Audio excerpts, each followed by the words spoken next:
As an archaeologist, John had spent most of his life excavating ancient sites around the world. However, his latest find was unlike anything he had ever seen before. Deep in the heart of the jungle, he had unearthed a collection of strange statues that seemed to pulse with eerie energy.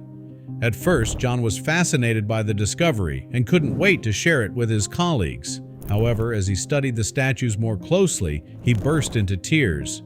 Realizing what the statues really were, John couldn't believe what he was seeing.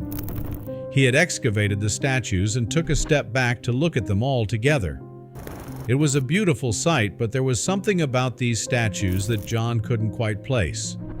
Tears started to well up in his eyes as realization kicked in. This can't be. As the realization hit him, tears started to well up in John's eyes.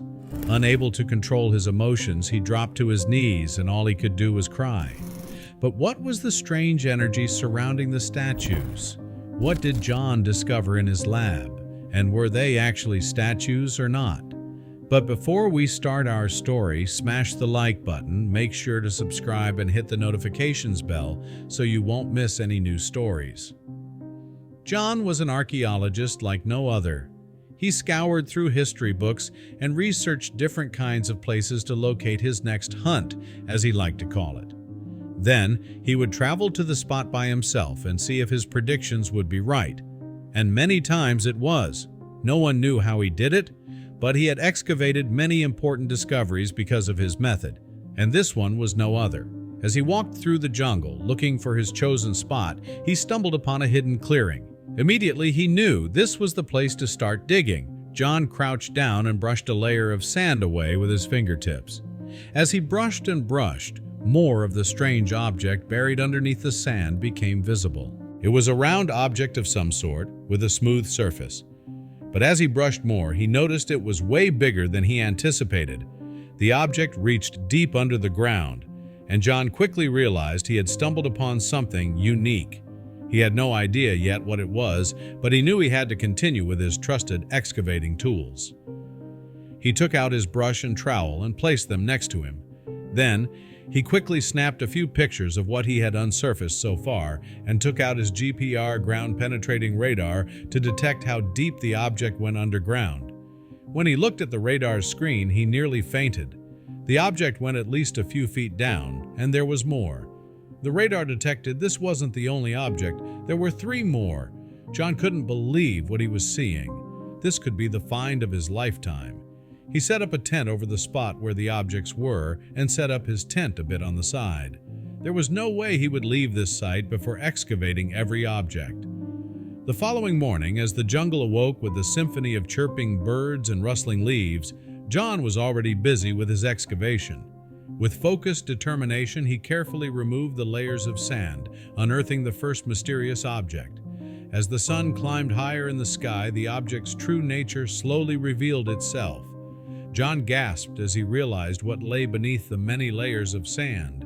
It was a statue almost the same size as him, standing as if it were standing upright on the ground. John couldn't believe his eyes. The craftsmanship was remarkable, with intricate details carved into the statue's face. With his gloves on, he slowly traced the statue with his fingers, gliding over the smooth surface.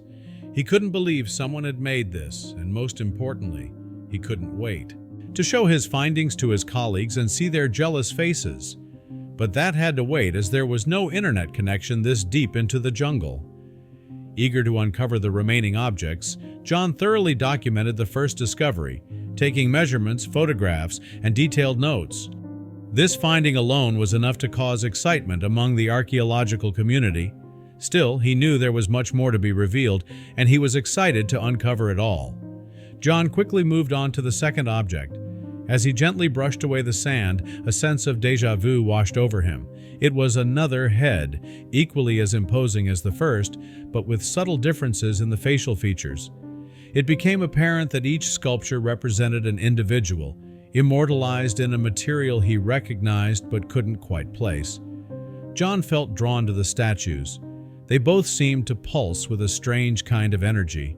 John could feel it through his whole body. It could also easily be his excitement, but at that moment he knew there was something going on with these statues. He just had to keep digging. Time seemed to lose its meaning as John continued his excavation. His hands became calloused from hours of careful brushing and scraping, revealing the third and fourth statues. The statues were positioned in a circular formation, with three of them facing one statue that stood with its back to the others. However, as John studied the statues more closely, a gnawing unease began to creep into his mind. There was something unsettling about the expressions etched on the statues' faces, something hauntingly familiar. John couldn't quite put his finger on it, but there was just something off about them. Suddenly, John made a startling realization. The sun had started to set, and soon it would be pitch black outside. He had to contact his base camp as quickly as possible and arrange for a truck to come to his site tomorrow, but there wasn't much time left. He quickly grabbed his emergency telephone, which worked even without an internet connection, and called base camp. He was just in time, because soon after the sun set behind the trees, and he had to get inside his tent for the night. Tomorrow would be a long day of transporting the statues safely to his lab for further examination. John couldn't shake the feeling there was more to the statues, so he needed special tools and machines from his lab to further investigate. The next day, John eagerly awaited the arrival of the truck from his base camp. He had spent the restless night pondering the strange energy surrounding the statues. There was something about their resemblance, their energy, and the haunting familiarity in their expressions that continued to intrigue him. Finally, the rumble of an engine broke the stillness of the jungle. The truck arrived, and a team of assistants joined John to carefully lift and secure all four of the statues for transportation. It was a delicate process, as the weight and size of the statues required the utmost precision. With the statues carefully loaded onto the truck, John climbed aboard, his mind buzzing with excitement. The journey back to his lab would take hours, as they had to drive very carefully through the rugged terrain, but he knew it was a necessary step to find out more about the origin of the statues. Back in the lab, John ordered everyone to go home after the long hours of travel to get some rest. He wanted to be alone with the statues and examine them on his own before getting other experts involved. This was his discovery after all, and he didn't want other people to get in the way. First, he looked at the statues through a magnifying glass. The statue's material seemed oddly familiar to John, but he had no idea where he had seen it before. He had seen many different excavating sites, but he usually excavated ancient buildings or bones from ancient animals. He brushed a cotton swab over the statue and processed the swab in a machine to find out what kind of material it was. While that processed, he decided to go on his break, realizing he hadn't stopped to eat since they left the jungle that morning, and it was almost dinner time. As he ate his sandwiches, the process machine finished. John put the last bite in his mouth and walked over to the computer to look at the results, but he almost choked when he saw what the statues were made of. He coughed and had to run to the table for a sip of his water.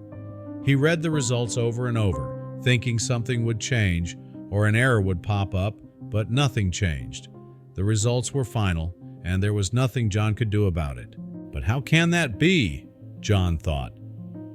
John decided to make an X-ray of the statue. He carefully placed the statue on a table that could roll and wheeled the statue to the X-ray room. There, he set up the machine and left the room. It wasn't safe for him to stay inside, so he had to watch from behind a glass window. John's jaw dropped as he looked at the X-ray. Unable to contain his overwhelming emotions any longer, John sank to his knees, tears streaming down his face. The truth had hit him with a devastating force. The statues were not mere sculptures. They were petrified remains of the ancient tribe that once thrived in the jungle. The realization was like a dagger to his heart, because he understood that these statues were not created out of artistic ambition or admiration. They were a desperate attempt to preserve the memory of the people whose existence had been erased from history, their stories silenced for eternity, until John came along. The journey of the statues was far from over. They would continue to inspire, educate, and empower generations to come. And John knew that his own journey as an archaeologist had taken on a deeper purpose: to honor the past and to build a world where every voice, no matter how ancient, would be cherished and remembered.